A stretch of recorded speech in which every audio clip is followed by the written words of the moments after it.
ازيكم عاملين ايه؟ النهارده فلوج اخر يوم امتحانات. ده كان اخر يوم امتحانات تالتة اعدادي، فكل اصحابنا تالتة اعدادي فخدنا كده بعضنا وقلنا هنروح الحديقه الدوليه كالعاده، بس يعني كنا عايزين نجرب مطعم جديد وكذا حاجه كده، فهنا كنا راكبين ورايحين. احنا كنا جايين قدام الحديقه الدوليه، قلنا في مطعم اسمه حمزاوي. حمزاوي افتح يا حمزاوي. احنا لقينا حمزه وحازم، مين حمزاوي؟ يا جماعه الباب مقفول، طيب حد يدخلني. ومودي مين؟ ايه؟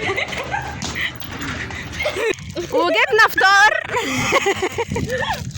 علشان نفطر، عشان حمزه الجماعه حمزاوي طلع فاتح عادي بس هما لسه بيفتحوا على واحده.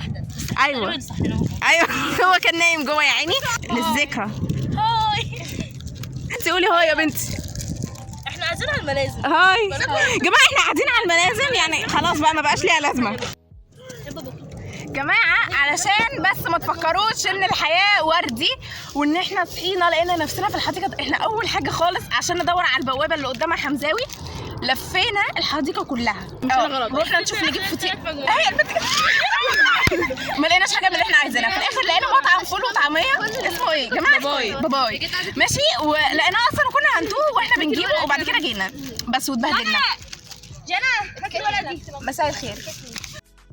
كلم والدك دلوقتي، بابا هيصدقها اصلا. تقولي له ايه؟ هتقولي له ايه؟ ان انا مسافره دلوقتي. بابا معايا. امسح، هيصدق ليه؟ ايوه هتقول له انا رايحه اسكندريه مع صحابي. نقول له يا بابا اصل احنا ما لقيناش مطعم الطعميه هنا، فقلنا نروح له اسكندريه. طيب ايه يا بابا؟ انا جنى الحمد لله. بابا انا كنت خارجه مع صحابي، بس لقيت يعني ان احنا هتبقى الخروجه ممله وخرجناها. كنت خارجه مع صحابي انا وبوسي، بس لقينا الخروجه كده رخمه، فنورة اتصلت بينا وقالت لنا ان هي رايحه اسكندريه دلوقتي.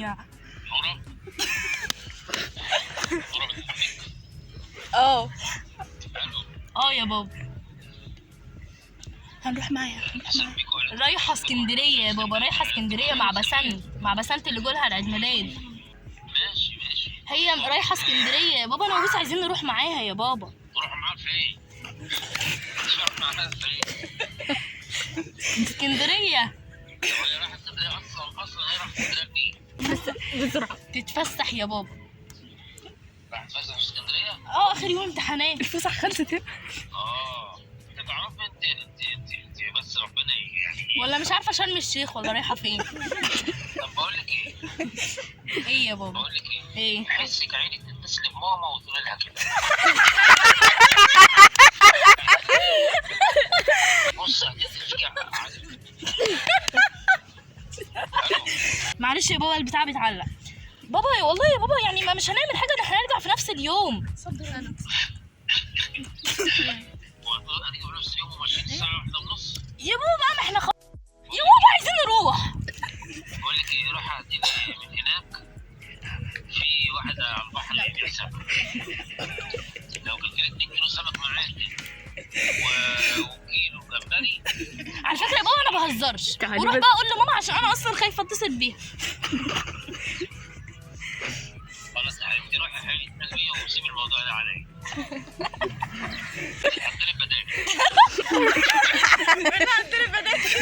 خلاص يا بابا كنا بنعمل فيك مقلب. رحت الامتحان بس يعني خلي اللي جنبك يسرق لك شعرك بالشوكه، او كلم رقم عشوائي. رقم عشوائي. لا رقم عشوائي، تضربي اي رقم. ساكورا 0 12 2 3 كده. ايوه اكتبي رقم.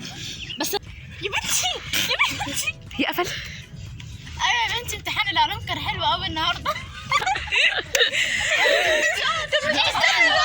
وكملنا بقى لعبة الأحكام.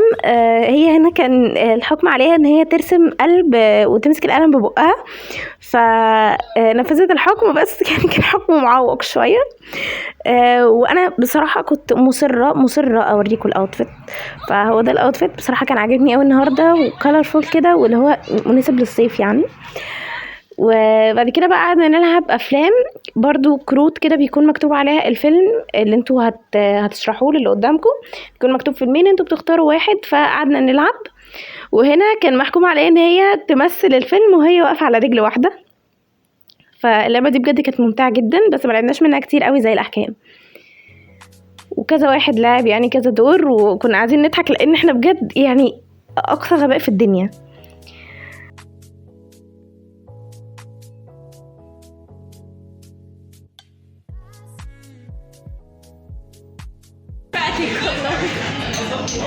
الخطة اتغيرت